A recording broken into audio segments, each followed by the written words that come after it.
What's up, YouTube? This is DBZ439 coming at you with another deck profile, and this time it's Sacred Beast Fiendsmith. I know I haven't posted on the channel in a long time, but I just took a break from the game and now I'm back. This Sacred Beast got new support in the new Chaos Origin set, so it really intrigued me, so I decided to build it. As you can tell from the title of the video, I went 7-0. So I basically went to two back-to-back locals. First one, I went 3-0, and then second one, I went 4-0. Quickly through my matchups. Round 1, I played Sky Striker. I won 2-1. Round 2, I played Shaddoll. I won 2-1. And then round 3, I played Angelechy Elfnote. I won 2-1 as well. And then going into the second locals, round 1, I played Pure Elfnote Power Patron. I won 2-0. Round 2, I played Kewl Tune. That went to game 3, but I won 2-1.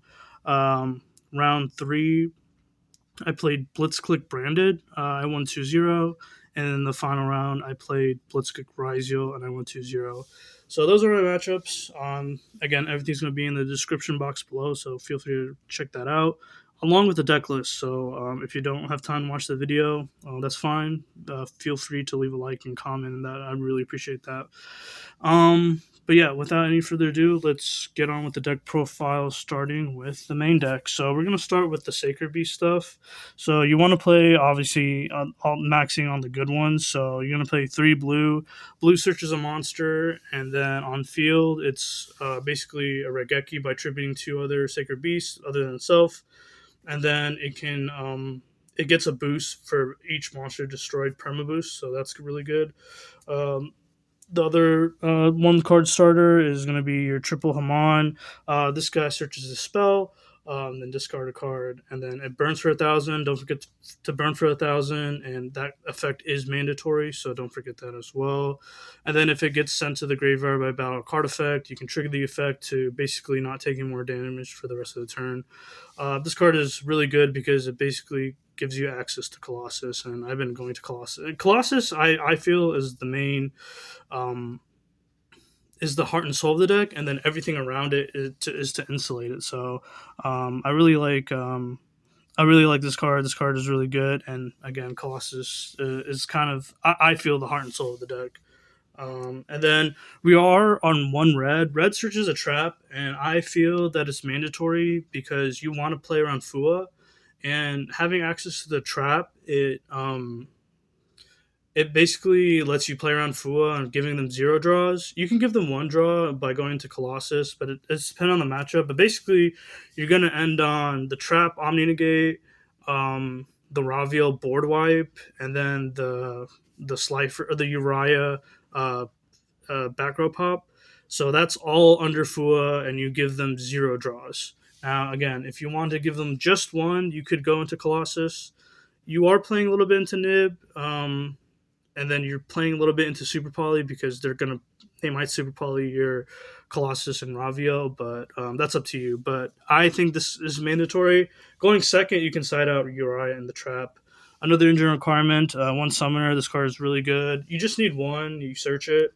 And by itself, it's not a starter. It's an extender, but very mandatory. And then last of the Sacred Beast stuff, you play triple Martyr. Martyr is really good. It basically gets your board set up. It recurs itself, and it basically bridges into the Fiendsmith engine, so that's really good. So one thing about this card is obviously you can summon off the field spell or the graveyard or off summoner, but you always need to basically have a level 10 in hand for the Thunderclap. So but this card by itself isn't a 1-card starter. If you're looking to play pure without the Fiendsmith stuff, which I don't recommend, but if you are, obviously Card of Soul is a card, and then we're probably getting Thunder Crash in November. But another card to search this card is you can play Pure Erase Map. Again, it'll get you to this card, but it's not a 1-card starter. You need this plus a spell or one of the level 10s. So obviously you have to max out on this card, and it's really good as it bridges in the Fiendsmith stuff. And that's it for the Sacred Beast stuff. Onto the Fiendsmith stuff. So obviously it's a very minimal package. You want to run triple Engraver. You can side one out going second. And then the mandatory 1 Lurrie, 1 Lacrima. And then once we get to the spells, you're going to see obviously a Tract. But it's basically a 6-card engine. And they both bridge into each other. Again, I'm not going to go through the combos; they're all on YouTube. But basically, the Fiendsmith engine. If you have an extra normal with Engraver, you go through Aerial Eater, dump blue, and then go Platoon May to recycle blue, and then you have Fiendsmith combo. So yeah, again, that's it for the engine cards. Onto the non-engine, I'm on a triple Fua. Obviously, pretty self-explanatory, pretty mandatory. And then, obviously, this deck is good with bricks in the sense that you can dump them off of the field spell. So that's really nice. So even if you see Fua, you could pitch it off Summoner to special, or you can send it off of the field spell to get value. Or not even the field spell. Like all of the Sacred Beast stuff, like blue and yellow, they pitch a card. This is just pitch fodder for that. So you can do that. And then you want to play Triple Ash, obviously, so you don't get Food or Perulian or whatever. Just a good card. And then we're on double Ogre and then double Belle. I think Belle is mandatory this format.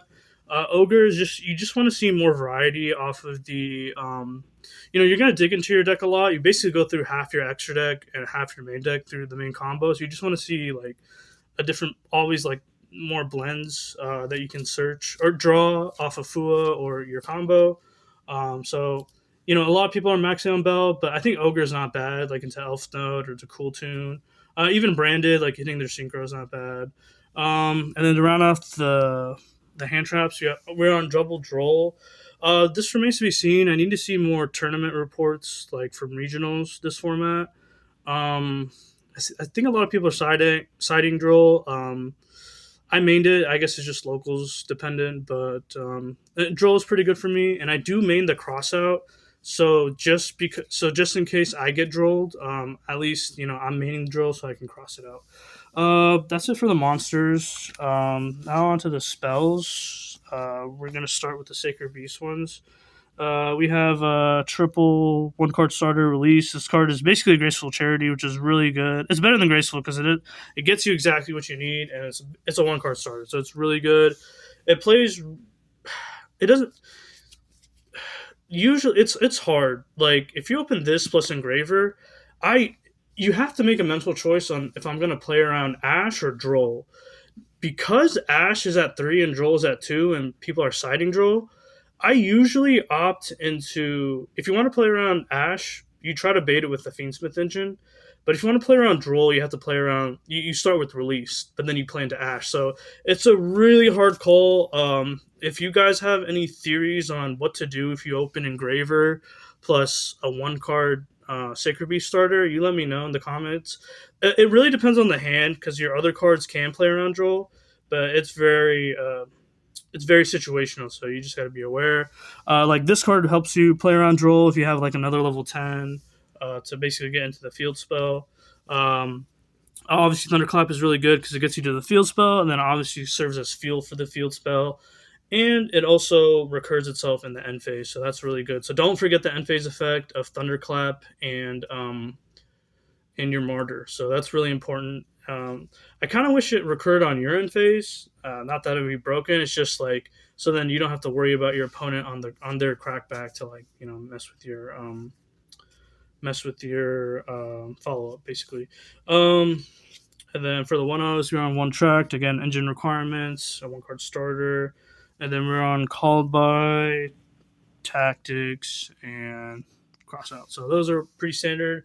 Going second, if you made it this far into the video, I'll give you a really good pro tip. Going second, I'm always citing out Call By, Talents, Crossout, one Engraver, one Uria, and then the Trap. So that gives you an even 6 to side out going second. And it's really good for siding patterns because you can sub in playsets for whatever. Trap is a really good card. I like maining it. Again, it's not good going second, but it basically offers you another layer of interruption. Because most of your board ends on like monster floodgates and stuff and negates. So if they Dark Rule or drop it to you, you kind of lose. But this card helps, gives that extra layer of interruption. So it's really good. I don't use the Graveyard Effect to fusion. I'm actually not on the Sacred Beast fusion, but it also has the ability to fuse from hand or field, and you can use both effects during the same turn. But again, this is a really good combo piece to end on, as it really insulates your board. So that's it for the main deck. It's a clean 40. let's go on to the side deck. I'm on triple Santa Claus. One of my friends recommended me to play this over Lava Glow and Sphere mode, which all three of those are correct. But for this format, I think this is correct going into Rolad. Um, Obviously, if you open multiple of these, you can sack multiple cards, so it's not like Kaiju's. But and it's good into the Rollout matchup because it's a level 6, so they can't bounce your Santa Claus to like continue playing. Like if you just sack their one level, they try to end on multiple level 7s, but if you sack their one level 7 or higher, they can't really mind shuffle. So I think it's really good. The last thing why I recommend this card, if you have it, to play in this engine is it's searchable off a Tract. So that's really good. And a lot of people, like, they'll let you play, and then you get to Tract and you activate Tract, and then, oh, he's going to go Lurrie line. But then you just you search this, and then it just kind of shuts down a lot of matchups. It's also really good into Sky Striker. So you sack their Link 2, and then they kind of shut down their back row. And then on to keep going to the side, triple Perulia. I've been thinking of maining this card over Ogre and Crossout, but I don't think it's that great this format, and it is a brick if you go first. Again, you can pitch and discard off your SB engine, your Sacred Beast engine, but it's on the side for now. I'm not sure if I'm going to bump into the main. Then for spells, we're on double Lightning Storm, one Duster. Again, back row is going to be a thing with Striker running around after Ryan Yu won Nationals, so that's very important. This actually came up against the Elfnote player, the pure power Patron player.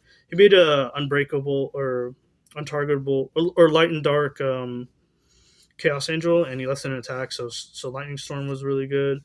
Last spell, this is a flex spot, and I need you guys' advice on if this is correct, but like in theory, it hasn't come up, but in theory, if they hit your one field spell that you're maining, you don't have any way to recur it. I mean, you could play like Barricade Board Blocker, but I'm not trying to. The extra decks is kind of tight, so I'm not trying to play more extra deck stuff. But having that, like, if they get rid of the field spell, you're recurring your Martyr and Thunderclap, and you probably you get released Graveyard Effect, which we didn't even talk about. But on the Crackback, released has a Graveyard Effect to search level 10. So if they get rid of the field spell, which like probably they'll try to do desperately, you don't have any way to recur it. So playing the second one going first is helpful. And if they do get rid of it, your only like crackback play is the Fiendsmith. So you just kind of screwed at that point. But I mean, it's okay. For the other going first cards, you basically side out your 3 Fuas and you put these 3 in, one anti-spell and then 1 Judgment. These are pretty self-explanatory. One thing with Fragrance, I feel, is it does lock you out of your own Thunderclap on the Crackback, but one really good thing about Fragrance is it has really good synergy with Uria. So Uria, obviously, you flip anti-spell, they kind of have to set all their spells and pass. You can use Uria to double pop, one on their turn, one on your turn. Or if you really need to get rid of your own Fragrance, you can use Uria to pop your own Fragrance. So that's how you kind of play around it. So Fragrance, even if it hurts your Thunderclap, as long as you have the right setup, you should be fine. And then MVP of the side, I have to say evenly matched. This card just outright blows through games. Like in the Blitzclique matchup, they have a monster and spell negate. They don't have a trap negate. And then even into the Elfnote matchup, or even the Rolad matchup, you just have to bait their 1 negate. So you can easily do that because all of your stuff, like your SB stuff, even your Fiendsmith stuff, they activate in hand. So you can like bait, and still have nothing on field, which is really good. And then for the Elfnote matchup in particular, if you open like Ogre plus evenly or Belle plus evenly, you can break that board. So it's really good. So evenly, I think it's mandatory this format. And then obviously into like Striker or any back row heavy decks, this card just outs board. So MVP of the side for sure. Okay, so that's it for the side. Let's go on to the extra. This is going to be a longer video just because I haven't posted in a while, and I think this deck has a lot of nuance, so you got to be careful. For the XZs, we're on Varudris, mandatory. All these cards are pretty mandatory. I'll tell you what's flex or not. Battle is mandatory for the 1 card, or not the 1 card. It's like 1.5 card because you need a normal summon for the Fiendsmith engine. But again, this basically you recycle the blue that you dumped off of Aerial Eater, and it's just really good for the Fiendsmith line. One thing I will say is I see a lot of some people are playing the Unchained engine. So I'm not on the Unchained engine. You do have to play the one brick in red, which is not bad because the deck doesn't have too many bricks to begin with. But and the Unchained line basically ends on Rage plus the Caesar without your normal. So that makes the Engraver in particular, Engraver or Tract, one card combo by itself. So that's really good. But in opting out of the brick, I'm playing the Ptolemy, which does take a normal. It's not bad going second. You can like bounce like a Mirror J and stuff. So that's it for the XZs. For the links, for the Fiendsmith stuff, pretty standard stuff. I will say Agnum Day is flex, but I am on Desiree, as you'll see. So Agnum Day, basically on the follow-up, you want to make Desiree off the sequence, and then you link those two off, and then you can have like Desiree, as long as you have enough material in grave, you can Desiree spin back or send the card they control to the grave, and then you Agnum Day revive, and then now you have an untargetable like 58 body that's going to serve as a negate. So that's really good. And if they get rid of it, it's also another interruption. So that's really good. But yeah, these are pretty engine requirements. Agnum Day is a flex, so you can cut that for whatever. But I like that in tandem with Desiree. Another engine requirements. SP is cuttable, but sometimes you just end on random bodies and you just need to go into something. So you go into Little Knight, which is not bad. Reprodocus is basically the bridge that lets the Martyrs turn into a Light Fiend, which lets you go into the Fiendsmith combo. For the fusions, we have one Desiree again. It's really good with Agnum Day. It is a flex, so if you want to play like the SB fusion, the Sacred Beast fusion, you can play. You can cut the Desiree and the Agnum Day for like a cross sheep and a Desiree. And cross sheep is mandatory for the one card fusion combo. The Phantasmal Sacred Beast Fusion combo. One Lacrima. This card, again, engine requirement. Don't forget the burn. And then this is also mandatory. You can cut this plus the Ptolemy if you're on the Unchained stuff because you need to play Yama plus Rage. So, yeah. But I'm on the one that doesn't use Shavara. And then round off the fusion, one Necro Equip. You can get a draw off of this if you time it with the... if you time it with their creator. And the last card, obviously, I think is MVP. One of the there's Triple Colossus. It came up in my second locals. I made this a lot. Basically, you just turn your Hamon into Colossus, and then creator bring back Hamon, turn that into Colossus, and then turn creator into another Colossus. So that's you can go through all three, which is not bad. 2 is mandatory, I feel. 3rd is very sketch, but or very flex, but you can. It's totally up to you if you want to cut that for another card. But I there's some games where I go into 3. 2 is enough because the idea is if you play into Super Poly, they're gonna Super Poly your Varudris plus Colossus. So they're basically giving up 2 cards to get rid of your Varudris because you're still gonna end on Colossus. And the Colossus Engrave can protect the Colossus on field using the Colossus destruction effect. So, yeah. So I've been going into 3. Again, I think 2 is minimum. You do not want to play 1. In my opinion, this is why the deck is good. You basically go into Colossus and you bait a lot of hand traps with the Fiendsmith stuff, and you just insulate the board with, like, the Trap, Varudris, and the Wave King. So yeah, that's basically it for the deck profile. If you made it this far, I know it's a long video, it's like 20 minutes, but this deck is very nuanced. So you just gotta know all the lines, and I, took a long time discussing my choices. If you guys like the video, please leave a like, comment, and subscribe. It really helps out the channel. Thank you so much for watching, and have a really nice day.